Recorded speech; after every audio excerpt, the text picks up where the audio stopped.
In Breath of the Wild, people were still discussing the champions 100 years later, but people don't recognize Link? Is he Tony Hawk? The pedestal with the treasure chest rose up from the ground. I went to open it, and... Are you kidding me? This can't be serious. They cannot be serious. The payoff to all of this is recycled DLC armor from Breath of the Wild? I could forgive the underwhelming ground maze. I could forgive the underwhelming sky maze. I could even forgive the recycled boss fight. But this? This is my reward? Armor that you can't even upgrade? If they were gonna recycle armor from Breath of the Wild, which is already lazy on the face of it, why not the Barbarian armor? That would have made sense. You got the Barbarian armor from the mazes in Breath of the Wild. Phantom fucking Ganon from Ocarina of Time? What does this have to do with this maze, with the Ruler of Owls, with anything? Worst of all, this was just one piece of an armor set, meaning the other two mazes would reward me with the other two pieces. I cannot possibly overstate how disappointed I was by this. This moment radicalized me. I knew in that moment that this game was the worst case scenario for a sequel to Breath of the Wild. A separate video game that took 6 years to make and cost $70, the most expensive Switch game to date. The good things about Tears of the Kingdom are in fact good, but are they 6 years good? Are they $70 good? Wait, how could I forget the most important use of recall, making gears spin backwards. This is so cool, I'm so glad they had me do this over and over and over and over again. Visiting stables in this game allows you to accrue pony points in order to get rewards. This is a cool system, but the stable guy won't just give the rewards to you. He tells you there's a reward available, then you need to walk around to the side counter and watch him take his sweet time moseying on over to talk to you again, and like, why do this? It's the same guy. Just give me the reward. You already have it. You're going to give it to me. Why are you doing this? Why are you like this, Tears of the Kingdom? Why do you hate me? The fact that you can't help build new homes for people in a game that's about building stuff is cuckoo bananas. It's crazy. What would have happened if Ganondorf hadn't gloomed Link's arm off? I'll tell you what, Hyrule would be fucked. Rauru says, "Your arm, however, was beyond saving. I had to replace it, lest the injury endanger you further."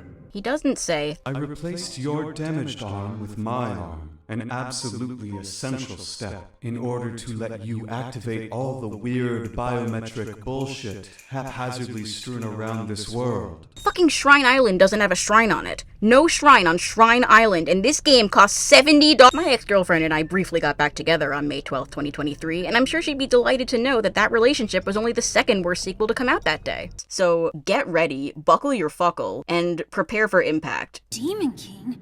Secret Stone? I'd like nothing more than to smash the Demon King. This Zora historian is puzzling over a broken monument that you have to repair with a missing piece that's 5 feet away. Did I mention this game costs $70? Ready for my take? The shrines in Tears of the Kingdom are bad.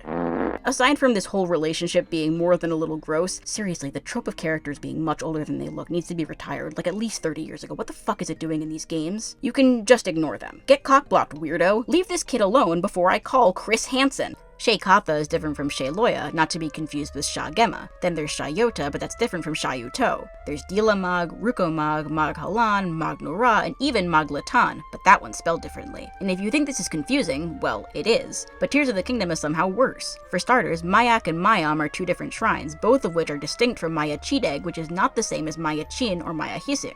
Maya Tat is not the same as Maya Mats, which is itself different from Maya Nas or Maya Otaki. There's Maya Siar, Maya Umekis, and Maya Usi. Jonyu is totally different from Josiu, which shouldn't be confused with Jochi-Iu, Jochi-Siu, or Jochi-Ihiga. There's Jonsao, Jogo, Joku-U, Joku-Usin, and Joju-U-U. Yes, really. Siwakama is different from Sinakawak, which is itself different from Samosawak. Remember that shrine with the floating platforms from earlier? Flotational Brilliance? That one is the Rasawak shrine. No, not the Rasatakawak shrine, just Rasawak. But there's also a Rasatakawak. Whack is right. Those M shrines drove me so crazy that I made this graph showing the breakdown of shrines by the letter their names start with. I understand that this is more an issue with localization than with the game itself, and also more importantly, that this does not matter even a little bit, but this is my multi-hour Zelda video, and I'll go on a tangent about shrine names if I want to. There's a little wrinkle though, namely the fact that there are 81 of these challenges strewn across the map. Also, for some fucking reason, she doesn't say Lone Sun here. Are you fucking serious? You say sun in every goddamn goddamn word, but this one's normal?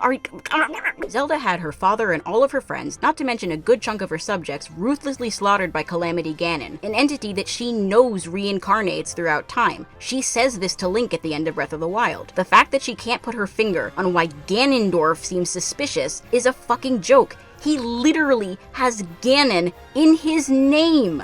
You will have to go to these dungeons and see fake Zelda doing her thing, listen to your party members wonder aloud why Zelda's acting so weird, and like, we know why. You can be carrying the Master Sword that you literally pulled out of Zelda's head, and at no point does Link go, hey, by the way, Zelda's a dragon right now, this weird fake Zelda's an imposter. The only person you can tell about Zelda's fate is Impa, who will just say something to the effect of, damn, that sucks, and then she fucks off for the rest of the game.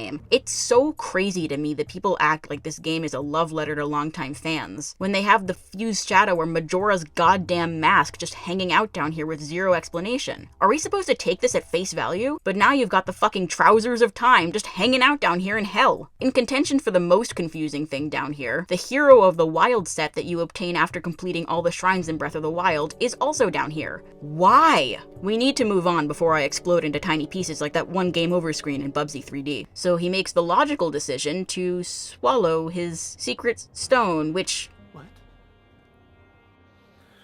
What?